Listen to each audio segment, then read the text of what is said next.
Good afternoon, Amador County. This is Supervisor John Plasse standing in today for Richard Forster to give the weekly Board of Supervisors report. We're going to do things a little differently today in the format of a discussion with our CAO, or County Administrative Officer, Chuck Iley. Chuck, good afternoon. Good afternoon. Thanks for helping me out and standing in on such short notice today. Pleasure. We wanted to touch on a number of the things that are coming up on tomorrow's board meeting, and I know one of the first things on our regular agenda is a carry forward from 2 weeks ago's meeting where we're discussing the county's 457 plans, which for the viewer's sake is an investment vehicle that allows an employee to take money, have money deducted from their paycheck pre-taxes and put in an investment vehicle, and that money is administered by one or sometimes two or as many entities as the county decides to allow to administer those plans to give the employees a choice. Well, it is an opportunity for employees to invest for their own retirement. This is their money. It's similar to a 401k plan in private industry. All we are looking for right now is to reconsider which provider is providing the investment opportunity.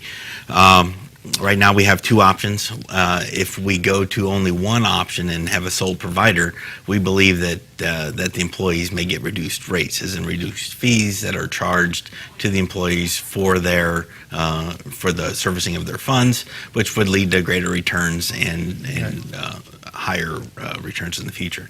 So similar to a management fee in a managed money account. Exactly. So tomorrow, what I expect we'll see is a further discussion of the merits of the proposals that we've received so far. The board had asked me to put together an apples-to-apples comparison of the various funds. I have done that in terms of who charges what fees, who provides what services, but there are still questions out there that are remaining. There are still some good questions that were asked of me this morning by one of the unions that I think we do need to pursue further.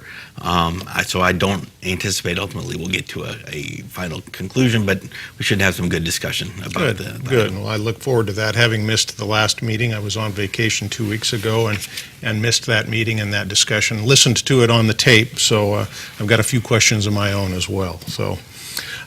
Next up, or coming up on our agenda also, is the Community Development Agency Waste Management. Basically, this is a discussion about ACES, our local franchise waste services provider in Amador County.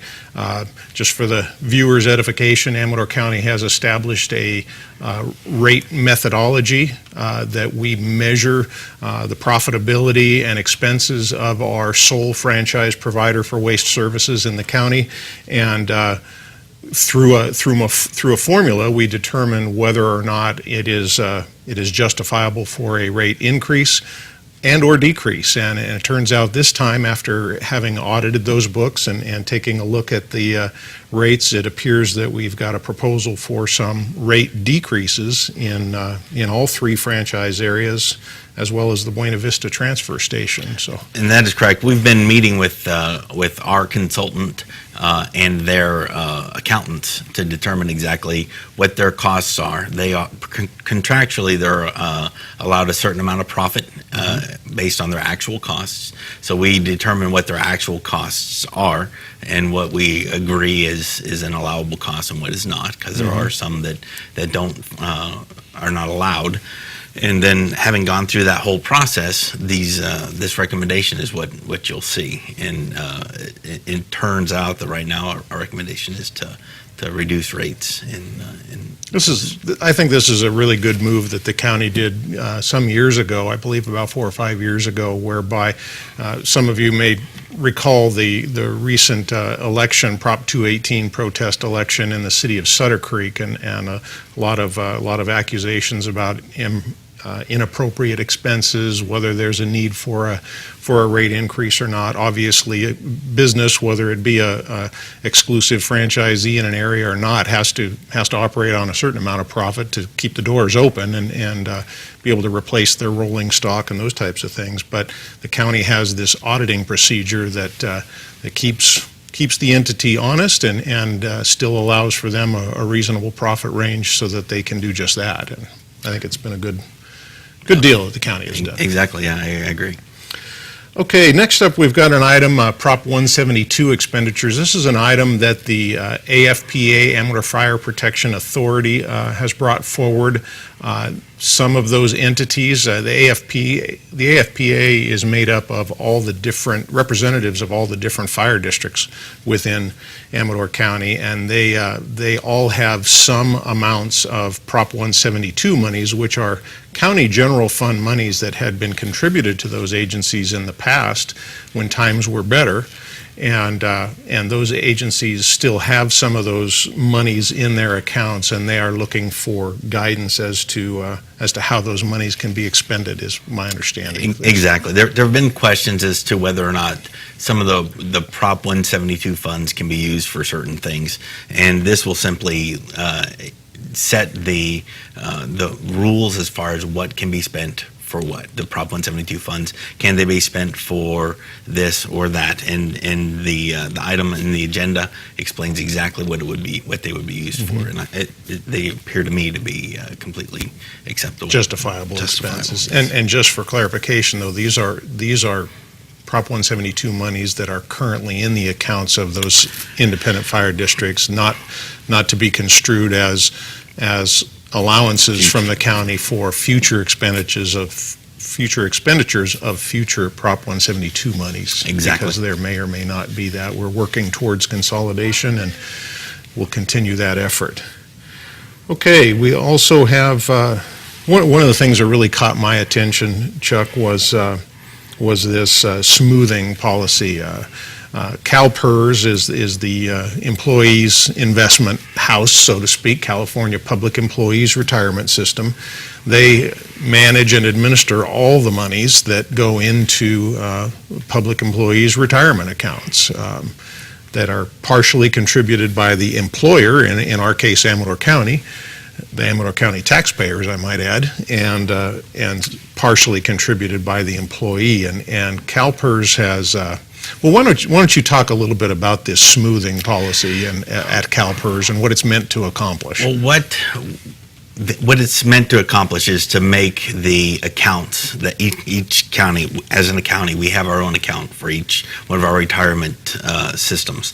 So take, for example, the miscellaneous unit, which is our largest system, which is for a long time it had offered a retirement at 2% of the salary at the age of 55. So if you worked for 10 years and you were 55, you would get 2% for every year you would work. So you would retire with 20% of your salary every year until you passed away. So, that's the basis of it. And the county sets aside every year a certain portion of your salary to pay for that future benefit. Well, that set aside is invested in the stock market or various other places, and it receives varying returns. When it receives less than the anticipated return, there's a deficit. There's an unfunded liability there for the future because you're going to retire, and they figure what you will take during that retirement. So there's that unfunded liability. What this smoothing does is it recovers that unfunded liability. There is what they call the normal cost, and the unfunded liability is up and above the normal cost. The PEPRA, the Public Employees Retirement, the Reform Act, that's what Reform it was, Act, PEPRA. Okay. That was passed last year. It required that future employees pay half of that normal cost, but it does not mandate that they pay any of the unfunded liability. This will mandate that people who pay into, not people, entities like the county that pay into the system recover that unfunded liability faster. So when you say recover that unfunded liability, basically the liability is ours. The liability is Amador County's. Yes. We have X number of retired employees that have retired from Amador County, And Amador County's liability or responsibility is to see to it that the promises we made in terms of a retirement income for those folks continues, as you said, until they pass away. Right. But when those investment returns fall short, then the employer is expected to make up the difference of the shortage of investment returns on those Right. monies. So say, for example, that the pool that we are in of retirees or upcoming retirees is $10,000 short of where it should be per the actuarial report. The rules now say that $10,000 is divvied up over a 5-year period and will be paid for in a 5-year period rather than before, which had been a 15-year period. So these losses are accelerated, and it will cause our contributions to go up as a percentage significantly every year.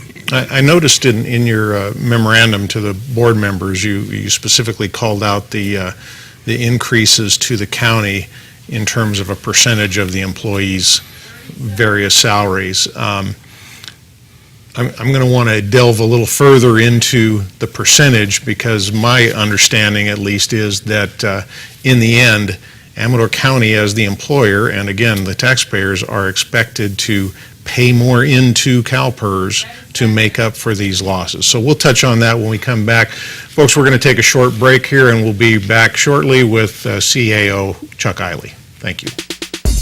You're watching Amador County's local television network, TSPN.